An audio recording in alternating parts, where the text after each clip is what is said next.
दोस्तों नमस्कार। अभी एक खबर का पता लगा। ये मैनहाइम एक बड़ा शहर है जर्मनी में, यूरोप में, जर्मनी में। और वहाँ पर जो है अभी सोमवार के दिन में जो है वहाँ पर हज़ारों लोग सड़कों पर आ गए। और जो कोविड से बचने के लिए सरकार ने जो कई तरह के प्रतिबंध लगा रखे हैं, सरकार ने जो कई तरह के प्रतिबंध लगा रखे हैं उसके खिलाफ वो सड़कों पर उतरे। और हालात इतने बिगड़ गए कि पुलिस से जो है बहुत ज़बरदस्त संघर्ष हुआ है और कई पुलिस वालों को चोटें आई हैं। और जो है ऐसा बताया जाता है कि पिछले समय भी जो है इस तरह के कई सारे आंदोलन हुए थे, लेकिन इस बार का आंदोलन ज़्यादा बड़ा था और ज़्यादा लोगों की भागीदारी थी इसमें। अब आप सोचेंगे कि भाई एक रैशनल और एक वैज्ञानिक समाज बनाने का दावा पश्चिमी देश करते हैं, तो अगर कोरोना के बारे में जो है, जो कि सार्वजनिक रूप से उपलब्ध सामग्री है, उसमें तो ये बताया ही गया है कि आपको मास्क पहनना है, कई सारे प्रतिबंधों का पालन करना है और इस तरह की बातें बताई गई हैं।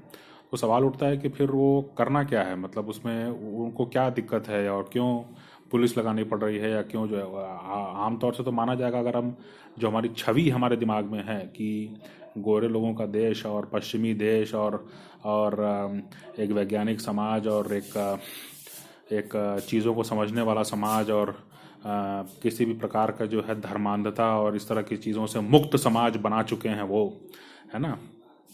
अगर आप इसके बारे में सोचें तो ये समझ में नहीं आता है कि क्यों जो है लोग सड़कों पर उतरेंगे और वैज्ञानिक जो सलाह है उसका जो है उल्लंघन करने की सोचेंगे, या उसके बारे में जो है उनका अनादर करने की सोचेंगे, और इस हद तक सोचेंगे कि हज़ारों लोग सड़कों पर उतर रहे हैं और वो कह रहे हैं कि प्रतिबंधों को हम नहीं मानेंगे और इन प्रतिबंधों का हम उल्लंघन करेंगे, और अगर पुलिस सामने आती है सरकार का आदेश लागू करवाने के लिए, तो वो जो हैं वो उस उसमें जो है संघर्ष की नौबत आ जाती है।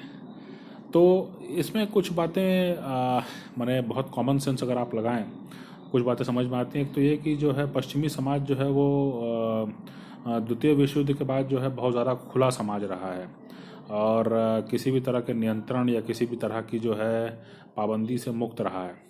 और उनका जो जीवन शैली और उनका जो इवन आजीविका जो है उसके लिए भी ये खुलापन बहुत ज़रूरी है। जैसे मान लीजिए अगर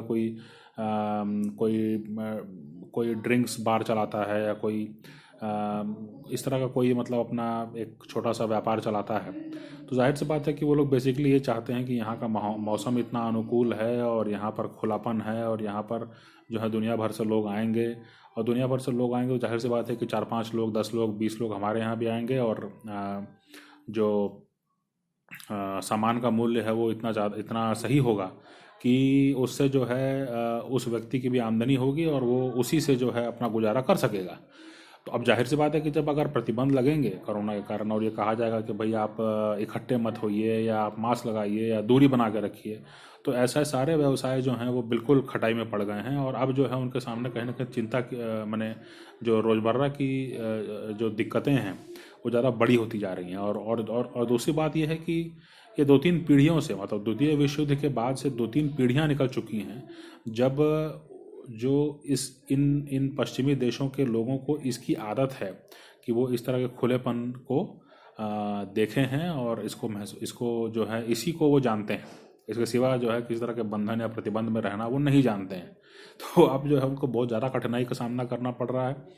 और इसका जो है माने इसके बारे में ज़्यादा बातचीत नहीं होती है, लेकिन ये स्वाभाविक बात है कि कई सारे परिणाम निकल के सामने आ रहे हैं। उनका फैमिली सिस्टम, उनका जो हेल्थ सिस्टम है, उनका जो मेंटल सिस्टम है, मतलब आज भी जर्मनी के हालात अभी मतलब कोरोना के मामले में कोई ठीक नहीं है। और कुछ एक उनकी जो प्रांत हैं वो बहुत ज़्यादा प्रभावित हैं और वहाँ पर जो है अस्पतालों में बिस्तरों का संकट है।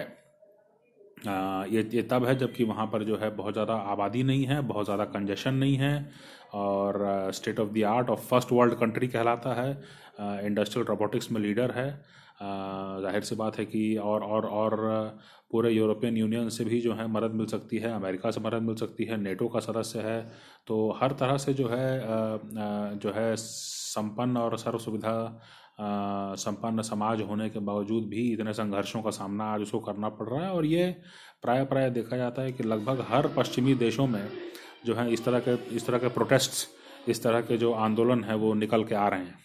और ये कहीं ना कहीं दिखाता है कि जो जो जिस जिस पैटर्न पे, जिस जीवन शैली के वो आदी थे, अब वो जीवन शैली उनको शायद न मिल पाए, क्योंकि ये कहा जा रहा है कि कोरोना किसी न किसी रूप में रहेगा ही। और जिस प्रकार से ये बताया जा रहा है कि अब पहले की तरह भरोसा नहीं रह गया अंतर्राष्ट्रीय संबंधों में, तो इसलिए जो है अब वो जो खुलेपन का दौर था 2020 के पहले, वो शायद अब काफ़ी लंबे समय तक लौट के ना आए। इसके लिए तैयार रहना चाहिए। भारत के लिहाज से जो है समझने की बात यह है कि यहाँ पर जो है फिर भी प्रतिबंधों का और चीज़ों को समझने की कोशिश करने का जो है एक दौर रहा है। और लेकिन भारत को भी ये समझना होगा कि जो आबादी जिस तेज़ी से बढ़ रही है, इसको लेकर के जो है कोई ठोस कार्य योजना बनाए जाने की ज़रूरत है। क्योंकि अगर ऐसा नहीं होता है तो इसका जो मतलब नतीजा है वो ठीक नहीं निकलेगा, ये तो बिल्कुल स्पष्ट है। और दूसरा चीज़ ये भी है कि अगर आज भी आप कार्य योजना बनाते हैं तो इसको लागू होते हैं और इसके नतीजे, जो थोड़े बहुत नतीजे दिखने शुरू होंगे, वो कम से कम 5 से 7 साल या 10 साल के बाद ही आएंगे। तो इसलिए जो है इसमें बहुत ज़्यादा देर करने से फ़ायदा नहीं है। और अब तो ये भी स्थिति आ गई है कि जो है अब आपको कौन सा कोयला, कौन सा तेल जला करके आप इकोनॉमी आगे बढ़ा पाएंगे, इस पर भी प्रतिबंध लगने की बात आ रही है। क्योंकि जलवायु संकट हो गया है पूरी दुनिया में।